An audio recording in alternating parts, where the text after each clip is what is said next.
хамгийн чанартай орц найрлагатай. Зөвхөн хүний биед хэрэгтэй зүйлсийг агуулсан хүн бүрийн итгэлийг даах үс чанар. Эдгээр нь нухч авааны хамгийн шилдэг нь байх үндэс юм. Байгалыг мэдрэх торгон агшин. Миний бие аз жаргалтай болох мөч. Одоо нухч авааны хэрэглэх цаг. Эрүүл мэндийн номер 1 цай нухч аван. Сайн бацхан өрхөм үзэгчтэй сайхан амарцгаас нь кофе цай нэвтрүүлгийн шинэ дугаар үзэгч та бүхний хүртэл алах гэж байна. Тэгэхээр манай өнөөдрийн зочноор Шинэ Монгол технологийн дээд сургуулийн үүсгэн байгуулагч, химийн ухааны дэд доктор, инженерчлэлийн ухааны доктор Ган Зориг, за мөн Шинэ Монгол технологийн дээд сургуулийн үүсгэн байгуулагч, физикч, докторант Гал Бадрахнаар урагдаа орцож байгаа ма та бүхэндээ үзэгчдийн өмнө шинэ өглөөний мэнд хүргэе. За өглөөний мэнд хүргэе. Цай уух уу, кофе уух уу? Ийм нэртэй нэвтрүүлэг одоо ингээл эхлэхээр л цай уух уу, кофе уух уу гэж л ингэж асуудаг болоод 4 жил болж байна. Цай ууя. За цай уух. Кофе ууя. Кофе ууя. Жамсмаа уух юм. За би цай уучаа. За цайгаа аягалж хооронд гурлаа яриагаа эхэлжээ. Яа тэгэхээр үзэгчд маань Шинэ Монгол гэхээр ер нь бол мэдж байгаа хаа Шинэ Монгол бүрэн дунд сургуулаар мэдж байгаа. Тэгэхээр одоо бол Шинэ Монгол технологийн дээд сургууль гэж үүсгэн байгуулагдаж байгаа. Тэгэхээр бид бас өнөөдрийнхөө кофе цай нэвтрүүлгийн зочноор энэ дээд сургуулийг одоо үүсгэн байгуулагчдыг урьсан байгаа. Тэгээд энэ сургууль маань их онцлогтой. Өнөөдөр нано технологийн одоо 90 эхэлж байгаа энэ үед бол яг энэ үед одоо мэрэгжилтэй хэрэгтэй мэрэгжилтнийг бол бэлтгэхээр энэ сургууль маань үүсгэн байгуулагдаж байгаа. За бүр тодруулж хэлэх юм бол MIT буюу за энэ шинэ одоо технологиор дээрээс нь Токиогийн их сургуулийн бас тэр сургуулийн тодорхой хэмжээгээр тэр сургуулийн бол бас уламжилж гэдэг юм уу тэр сургуулийн олон одоо зүйлийг бас тодтогч энэ сургууль манаас үүсгэн байгуулагдаж байгаа. Тэгэхээр сургуулийнхаа онцлогийн талаар бас өнөөдрийнхөө ярилцлагыг эхлэх үү гэж бодож байна. Галаад. За. Сайн байцгаана үзэгчдээ өглөөний мэнд хүргэе.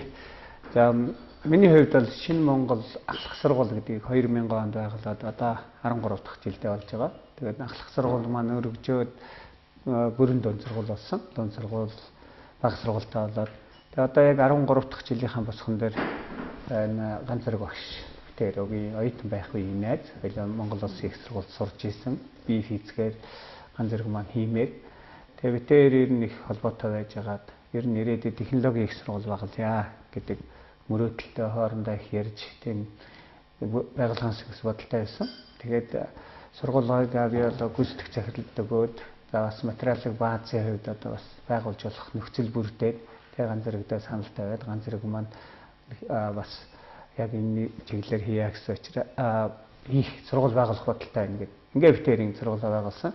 Сургууль маань яа харахгүй одоо Монгол улс технологийн чиглэлээр хөгжиж байгаа. Монгол улс үйлдвэрлэл технологиг нэвтрүүлж байгаа. Энэ шинэ үедээ давхцаж байгаагаар их онцлог. Тэгээ сургуулийн маань хувьд бол зөвхөн өнөөдрийн уул уурхаач гэдэг юм уу, өнөөдрийн одоо байгаа, өнөөдрийн Монгол улсын их сургууль, шинжлэх ухааны технологийн дээд сургуулиудаар бэлтгэж байгаа мэрэгчлүүдийг одоо давхардуулж бэлтгэх гэсэн үг биш.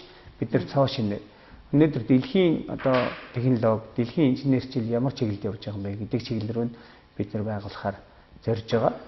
Өөрөөр хэлбэл өндөр технологийн тийм нарийн мэрэгчлэлтнүүд бэлтгэн. За одоо удахгүй Ган Зориг захирал маань бас хэлэх бах. Мэрэгчлүүдийн талаар тодорхой тайлбар, танилцуулга хийх бах. Хүмүүст одоо сонь сонсогдож магадгүй, жоохон ойлгомжгүй ч бас сонсогдож магадгүй.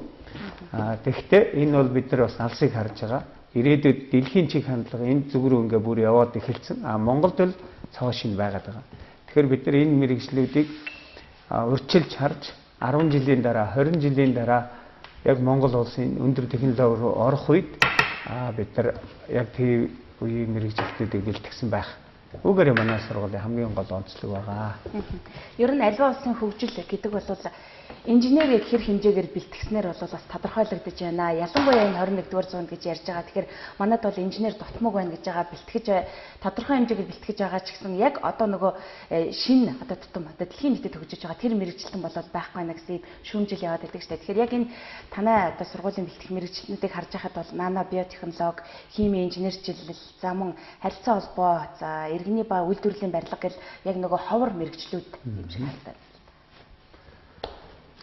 За сайн байцгаана үзэгчдээ. Тэгэхээр би саяны асуултанд хариулъя гэж бодож байна. Тэгэхээр ерөнхийдөө 21-р зуун гараад дэлхийн технологийн хөгжлийн чиг хандлага бол мэдлэг суурилсан тэр дотор өндөр технологи, инженерчлийн салбарууд дээр тулгуурсан хөгжил бол зайлшгүй явж байгаа.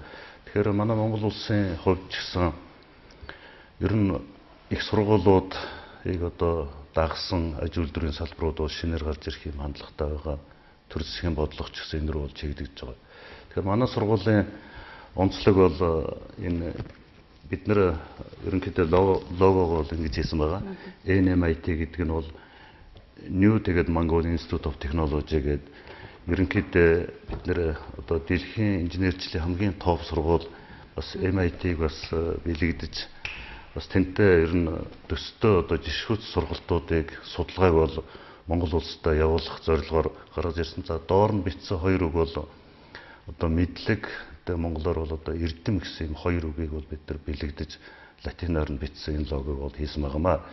Тэгэхээр манайх бол бакалаврын бол 7 мэрэгжлийг бол авж байгаа. Тэгээд магистрийн бас 3 мэрэгжил. За бакалаврын 7 мэрэгжил дотор бид нэр одоо өндөр технологийн чиглэлээр бол одоо 3 мэрэгжлийг бол яхахгүй сонгож авсан. Нано биотехнологи, нано инженерчлэл, мөн одоо химийн инженерчлэл гэдэг. За инженерийн 2 одоо суур мэрэгжлийг бол зайлшгүй сонгож авч байгаа. За энэ бол цахилгааны инженер, механик инженер гэдэг.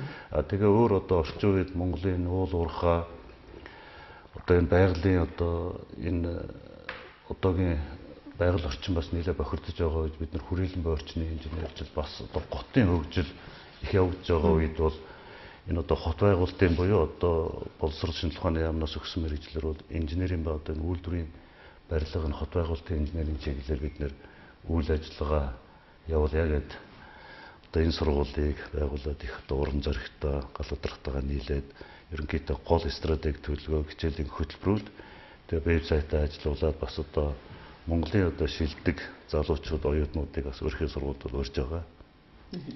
Энэ таа чинь бүрэн донд сургууль байгуулад 10 жил ажилласан юм. Тэгэхээр ер нь ийм үү ингээд хараад ийм байх юм биш. Цэцэрлэгтэй, баг сургуультай, лицей сургуультай ч юм уу. За тэгээд ихтэй сургуультай болдог ийм жишээ ер нь бас манад хэд байх шиг байна тийм ээ хувийн сургуулиуд дотор.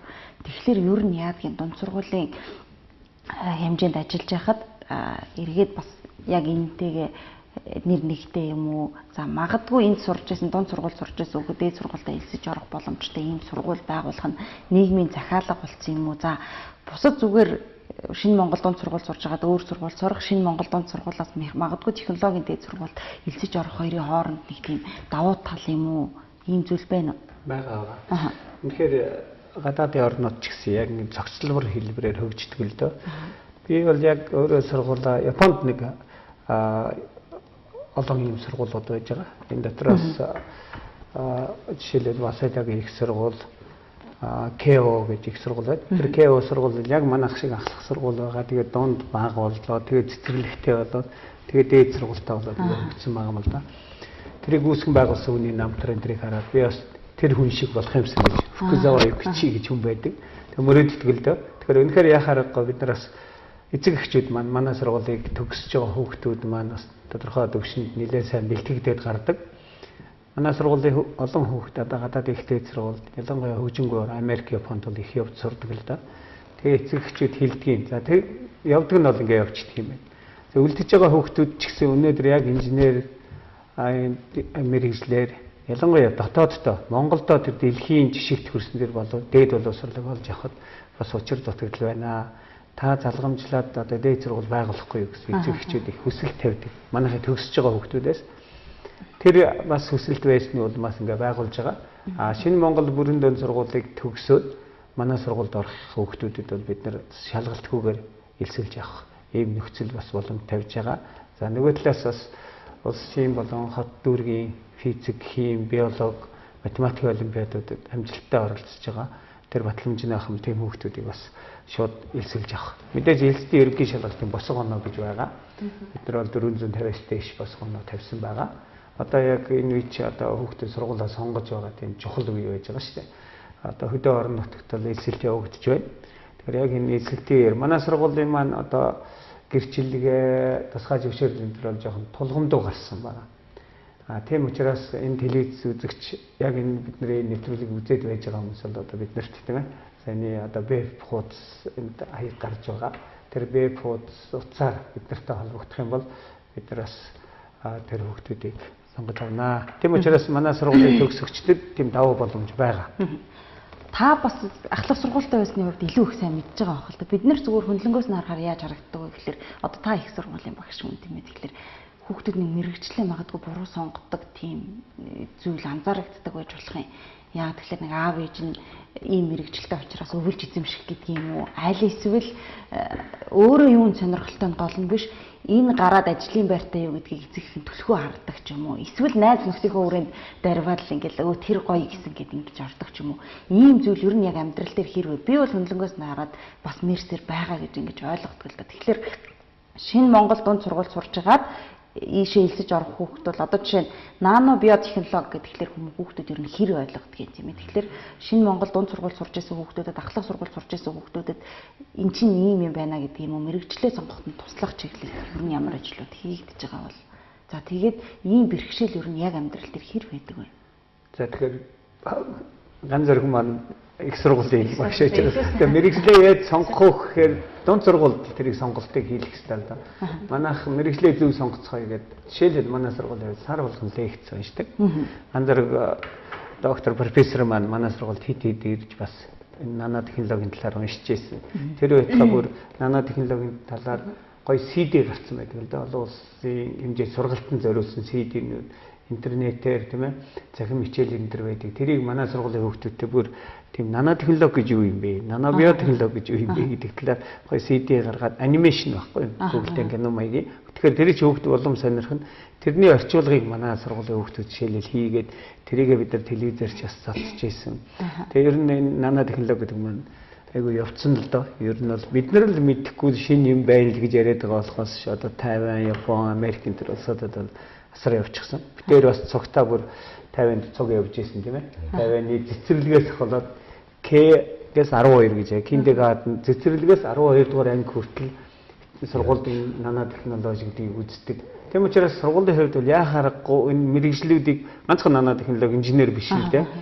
Нийгмийн ухааны, хүмүүнлэгийн ухааны хичээлүүд ямар байдгийг хуульч болыг яах, эдийн засагч бол яах юм гэдгийг хүртэл бид нар сар болгон тэр төлөв мэрэгжилтнүүдийг лекц уншуулж хүүхдүүд яг тэр салбараар ажиллаж байгаа хүмүүсээр асууж өөрсдөө мэрэгжлээ сонгох нь маш зөв л дээ. Түүнээс нэг гэр дотор ээж нь эмч бол, аав нь эмч бол, эмч бол гэж хаад байдаг. Тэгэхээр хүүхд өнөөдөр өөр юм сэтгэж гисэн тий. Ялангуяа энэ жилийн зохион өнөө үед чинь зохион бүтээх инженер технологийн сэтгхүүтэй хүүхдүүд асар их гараад ирсэн байгаа шүү дээ.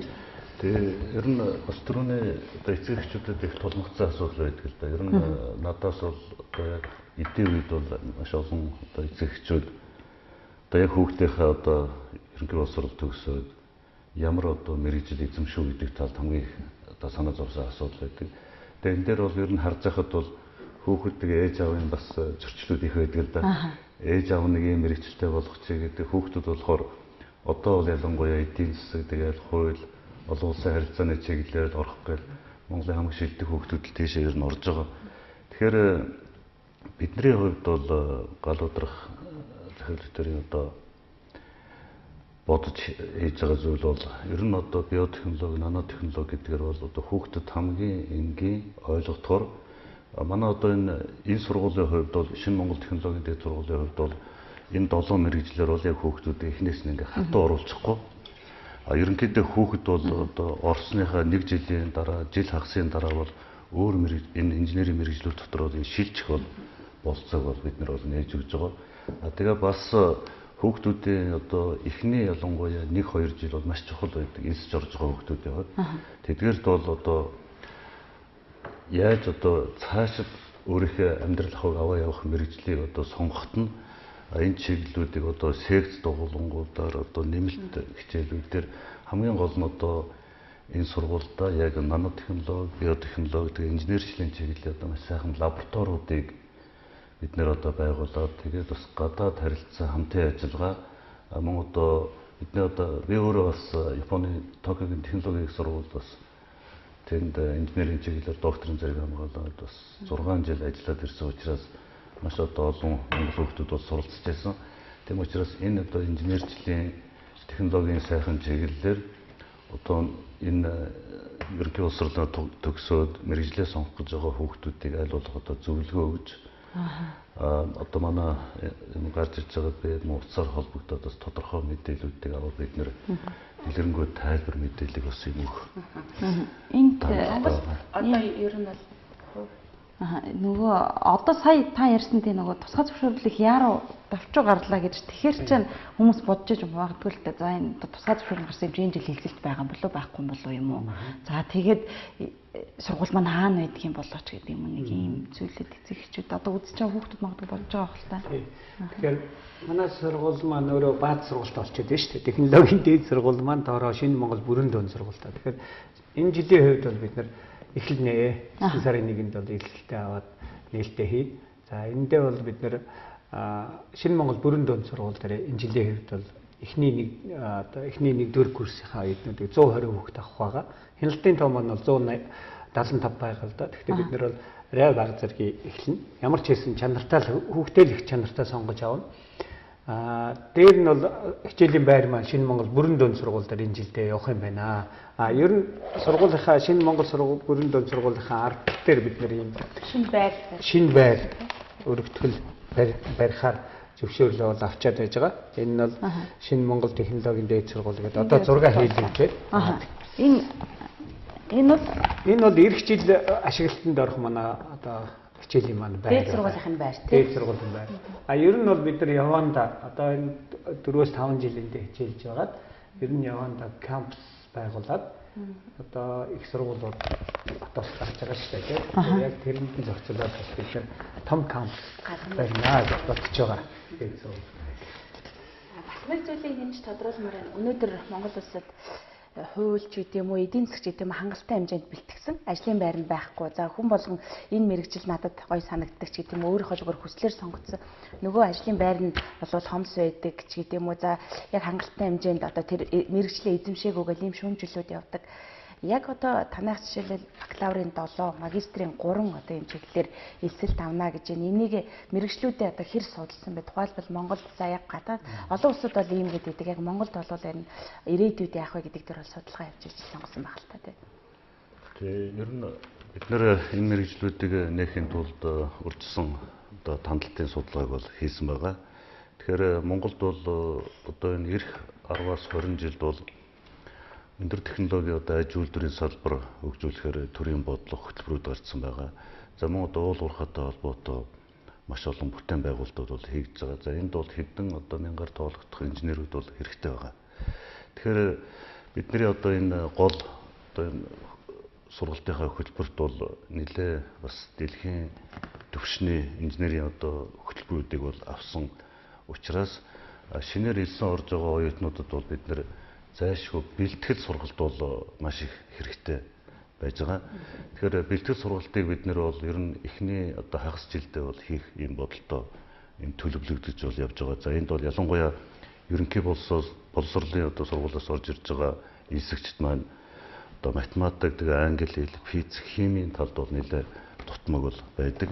Энийг нь бол бид нэр эхний хэдэн сард бол маш сайн чиглэлт өгөөд ерөнхийдөө бэлтгэл одоо тэр хөтөлбөрийн одоо хичээлийн программыг бол бид нар гаргаад эхлээл одоо элсэж орж ирсэн хүүхдүүд ямар ч байсан англи хэлний хувьд тэгээ математик, физик одоо үндсэн байгаль ухааны суур хичээлүүдийг маш сайн тавьж өгөх юм бодолтой байгаа. Тэгээ түүний дараа бол одоо яг энэ шинэ Монгол технологийн дээд сургуулийнхаа инженерийн чиглэлийн мэрэгжлийн хөтөлбөрүүдийг яг одоо байгалийн ухааны суур дээр тулгуурласан өндөр технологийн энэ хөтөлбөрүүдийг бол орохоор бол төлөвлөгдөж ингэж явж байгаа.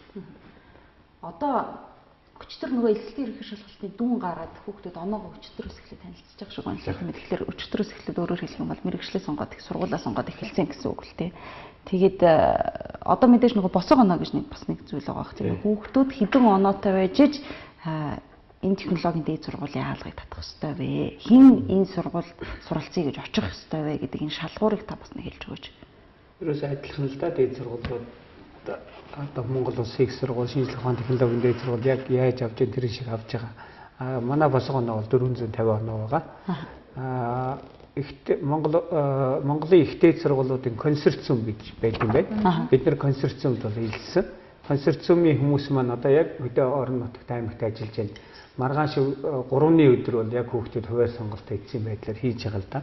Бид нар бол хөдөөнөөс нэг 60 хүүхдээ авах. Тэгээ 60-аас 70 хүүхдээ бол хөдөөнөөс авахаар аймагуудад дарханд одоо хэдэн хүүхдээ байх вэ? Эрдэнэтэд хэд байх вэ? Булганд хэд байх вэ гэдэг ингээд хүүхдийн тоог, хяналтын тоогоо өгөөд явуулсан байгаа.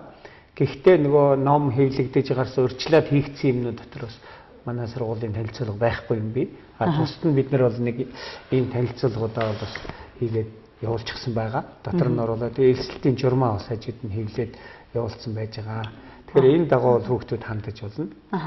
За үүсгэн байгуулагч нь бол хоёр юм хүн байна тийм үү. Гэтэл бүтэн сургууль гэдэг бол өшөө бүр том хүчээр ажиллаж байгаа байж таарна. Тэгээд хүүхэд бол яг элсэд орчин оноогоо ороод ирнэ. Тэр хүүхэд ямар хэмжээгээр шанагдах вэ гэдэг бол тэр хүүхдийн асуудал болж таарна. Гэхдээ тэдэнд туслах гол хүмүүс бол багш, боловсон хүчин мэрэгчлэлтнүүд байгаа юм. Тэгэхээр та нэг бас багаа товчхон танилцуулах уу?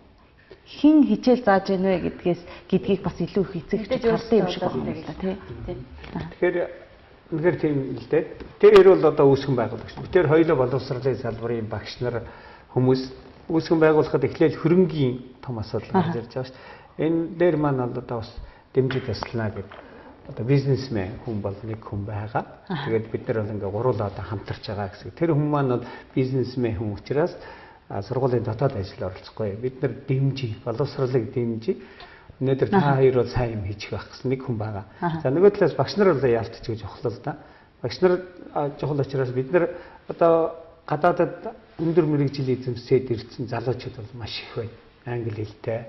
Тэгээ одоо нано технологи, биотехнологи энэ дотор одоо бүр био ангаах гэж байж байгаа байхгүй. Жишээлбэл манай сургуулийг төгссөн нэг охин байна л да. Шинэ Монгол бүрэн дэвшин сургуулийн анхны төгсөгч. Одоо Токиогийн их сургууль биомедикал гэж био ангаахын чиглэлээр доктор хамгаалсан. Тэгээ одоо MIT, Harvard хоёрын хамтарсан төсөл дээр явах гэж байгаа охин байна. Тэр охин уг нь бол Монголдо ирмээр байна гэж. Тэгээ Монголд ирээд одоо тэр охины ажиллах ажлын байр байхгүй гэж шин. Тэр охинд зориулж бид нэр одоо Батцай гэж охин байна. Тэр нь зориулж одоо хийж байгаа гэж бас болно л доо. Иймэрхүү залуучууд маш их нарийн мэрэгчлэр нарийн яваад ирсэн. Эцсийн дүнд бол тэд нар Монголд ирж ажиллах гэдэг. Өнөөдөр Монгол улсын одоо бус сургуулиуд болон актив хүрээлэнгүүдэд тэднийг хангах тийм хэдэн тохирсон ажлын байр бол хангалттай биш байл л да. Тэгэхээр манай энэ бол ерөөсөө өндөр технологи. Тийм өндөр зэрэглэлээр нарийн сурцсан залуучуудыг бид нар хүлээж авч байгаа. Түрүүчээсээ бид нар одоо 3-4 багш аваад авчаад байж байгаа. Тий. Одоо бас нэг ийм зүйл байна. Тэгэхээр энэ жил бол манайх нөгөө ерөнхий эрдэмээ заах учраас тийм нарийн мэрэгжилтэн багш нар маань одоо эхний жил одоо физик, хим, биологи гэдэг үндсэн математик гэсэн суурь, англи хэл гэсэн суурь үндсэн ерөнхий эрдэмээ багш нар маань чухал байгаа. Нарийн мэрэгчлэр ажиллая, ирнэ гэсэн олон хүмүүс байж байгаа. Бид нар энэ хооронд багш нартайгаа яриад хичээлийг гаргаад ингээд байгаа. Сургуулийн маань гадаад харилцаа бас сонирхож байна л да. Та хоёрын хувьд бол хоёулаа Японд, за тэр тундаа Токиогийн их сургууль гэж бас хит давтагдал гарлаа. Тэгэхээр гадаад харилцааны чиглэлээр яаж өргөжчих үү? Тэгээд мэдээж бол сургууль маань эхний жил учраас бол тэгээд цаашаа олон зүйл бол өрнөд байна. Би тэр нэмээд асууч энэ нөгөө нэг манайхан нэг ингэж яриад шүү дээ Орос школтой гэдэг. Одоо жишээд яг та хоёрыг үеийнх нь бол Орос школтой гэдэг үеийн хүүхдүүд гэж би ингэж ойлгож байна л да. Тэгэхээр Оросын гэдэг нэг юм хөтөлбөр байж таарах гэдэг шүү дээ тий. Тэрийгээр нь Монгол хүүхдэд сурсан. Одоо Монгол хөтөлбөр гэж байна уу? Аль эсвэл нэг юм бүх технологийн чиглэлийн сургуулиуд мөрдөх ёстой гэдэг ийм Монголын стандарт хөтөлбөр байна уу? Эсвэл тухайн сургууль энэ илүү их олон улсын жишрэх нийцэн гэдэг байдлаар хөтөлбөрийг сонгох юм уу тийм ээ. Тэгээд би бас энэ харилцуулган дээрээс харж байсан чинь Токиогийн технологийн их сургуулийн сургалтын хөтөлбөрийн жишгээр ажилласан байна л да. Тэгээд энийг би тодруулах гэдэг асуугаад гадаад танилцаа гэдэг дээр нэмээд би их хөтөлбөрөөс нь эхлэе. Ер нь яг хүний нөөцийн хувьд би нэг зүйлийг нэмээд хэлье. Тэгэхээр яг энэ инженерийн нарийн мэрэгчлэр одоо хөтөлбөрүүд авж байгаа учраас бас манай сайхан залуучууд байна. Гал удрах маань ярьлаа. Одоо Бацаагаас ахуулаад тэд нар бас яг профессор болцоо бас тодорхой хугацаа бол хэрэгтэй байгаа. За энэ хооронд бид нар яг тодорхой нарийн мэрэгчлэр манай Монголд одоо мэрэгчлэлтэн харьцангуй хүмүүс байгаа үед бид нар одоо Америкаас, Японоос яг тодорхой их сургуулиудаас багш нарыг төр болгон одоо дунд хугацаагаар авч өөрийнхөө сургалтанд бол оролцуулах талд бол гол бодлогоо хийнэ гэж бодож байгаа. Өөр хөтөлбөрийн хувьд бол бид нэр 3 дээр нэмэх нь одоо бакалаврын 3 жилийн 1 жилийн гадаадад бас 2 дээр нэмэх нь 2 гэсэн хөтөлбөрүүдийг бас явуулахаар одоо яг стратеги төлөвлөгөө план авал хийгээд ингээд байж байгаа. Тэгээ өөр одоо бас гадаад харилцааны хувьд бол мэдээж Японы их сургуулиудыг бид нэр бол Японы одоо үндэсний их сургуулиуд мөн одоо хувийн технологийн их сургуулиудтай бол нэгт хамтран ажиллах талд одоо гол бодлогоо чиглүүлнэ гэж бодож байгаа. За энэ талаар бол одоо манай балуудрах цагт нэлээд хамтан ажиллахыг тогтоосон туршлагатай. Тэгээд Японы технологийн дээд сургуулиуд ингээд хоёр сургуулиуд нэг 18 их сургууль байгаа юм. Тэд нар хоорондоо юм холбоо байгуулсан байна л да. Тэгээд Монголд Мадагучи гэж одоо цонхон шинэ Монгол ахлах сургууль байгаа ч гэж өсөлттэй байдсэн. Тэгээд ахлах сургууль болохоор зөндөө харыг тарахгүй шүү дээ. Тэгээ одоо дээд сургууль байгуулж байгаа гэсэн их бол зурхаж байгаа. Тэгээ одоо дээд сургууль байгуулсныг мэдгдсэн. Тэгээ одоо би удахгүй 7 сарын 10 эднэр явна. Тэгээ тэр 18 их сургууль хувийн сургуулиудтай ингээм хамтраад тэгээ манайхтай холбоо тогтооё. Тэр хооронд яах вэ? Сайн сурж байгаа хүүхдүүд чинь Монголд сурж байгаа төлбөрөөр одоо сүүлийн 2 жил нь өөрсдийн бааз материал байж шүү дээ. Тэн дээр авчирч сургая. Сайн сурж байгаагаас гэсэн үг шүү дээ. Солилцоо. Өөрөөр хэлбэл 2 хөтөлбөр бид нэр хэрэгжүүлж болно. За одоо бүр цаашлаад 3 нэгч гэж болно. Монголдо 3 жил сураад Японд 1 жил очиж технологийн сургууль дээр сураад ирчих. Тэднэр тэр англи хэл дээр энэ төр сургалтаа явуулах. Бид нар бол англи хэлийг ерөөсөө манай төгсөгчийн хүүхдүүд одоо TOEFL-ийн шалгалт өгөх хэмжээнд очиж мэдээж мэрэгжлийн хичээлээр бол хэлээр бол ямар цаадгүй болохоор ингэж бэлтгэн ийм зорилготой байгаа. Магистрийн сургуульд чинь энэ жил эхлэх юм уу? Эхлэн магистр. Давхар цуг хоёлоо хэлээд байх юм тий. Тэгээд магистрийн хувьд бид нар энэ жил 30 орчим магистрийг авах бодолтой байгаа. За ягаад магистрийн хөтөлбөрийг авч яана вэхээр бас манайд бас ихтэй сургуулиудыг гадаадд бакалаврын чиглэлээр төгсөөд ирсэн их олон сайхан залуучууд бол байна л да. Тэдгэрийг бол бид нар яг энэ 3 хөтөлбөрөөр бол авч сурах юм бодолтой байгаа. Тэгээд магистрийн бас хөтөлбөрүүдийг авсны нэг давуу тал нь бол бакалаврынхаа оюутнуудад их тус дэмтэй. Ялангуяа манай энэ шинэ Монгол технологийн дээд сургууль маань сургалтаас гадна бас судалгааг энэ тэнцүү авч явах юм бодолтой байгаа. Ер нь судалгаанд суурилсан өндөр технологийн одоо дээд сургууль гэсэн одоо гол зарчим барьж байгаа учраас магиструуд бол одоо яг багш нарын маань жинхэнэ сайхан туслагч судалгааны болон сургалтын туслах маягаар ингэж ажиллах нь бол энэ хөтөлбөрийг авч байгаа. Тэр өөрөө нэг асуулт асуулаад тэрийг нэг хариулаад хөтөлбөрийн хувьд ер нь яг Монголын онцлогтой Монголын загвартай одоо инженерийн сургалт гэхээсээ эдгээр илүү ер нь инженерийн болон технологийн боловсрол дэлхийд нэг л стандарттай яг дэлхийн түвшнийх л байдаг. Тийм учраас бид нар бол яг вэхээр одоо яг тэр стандартаар л Монголд бол бакалаврын болон магистрийн сургалтуудыг явуулах энэ жишгийг болж байгаа. Тийм учраас зайлшгүй одоо 2 чухал зүйл бол англи хэл тэгээд одоо байгалийн ухааны суур энэ хоёрыг бол одоо бидний одоо манай сургуулийн гол бодлого бол барьж ажиллах болж байгаа. Тийм учраас илж байгаа хүүхдүүдэд бол бид нэр зайлшгүй бэлтгэл сургалтыг бол хийх юм байна. Түрүүн нөгөө мэрэгжил сонголтын судалгааг асууж исэн. Тэгэхээр бас нэмээд одоо төгсөгчдөө яах вэ гэдэг асуудал гарч ирнэ. 2017 онд л эхний одоо бакалаврын одоо оюутнууд маань төгсөлтөө хийнэ. Тэгээд энэ дээр бол бас та түр галуудрах захирал хэлжсэн л да. Бид нар бол төгсөгчдөө бас ингэн ч гэдэм үү. Ер нь бол судалгаа байгаа. Бид нарт тэгжээж энэ мэрэгжлүүдийг сонгосон гэдэг чинь. Төгсөгчдийн хувьд бол тэгэхээр ер нь төгсөл магистрт гадаадын хөгжингөө бүр олон хөгж бид нартай холбоотой байгаа их сургуулиудад ер нь 100% явуулах тийм бодлого барьж байгаа. Магистр докторыг тийш нэ очиж хийх тийм ээ. Судалгааны хамтарч ажиллах. Сая ганцаараа захирал хэллээ л дээ. Зүгээр мэдлэг олгодог их сургуулиас судалгаанд зориулсан их сургууль руу шилжнэ гэдэг.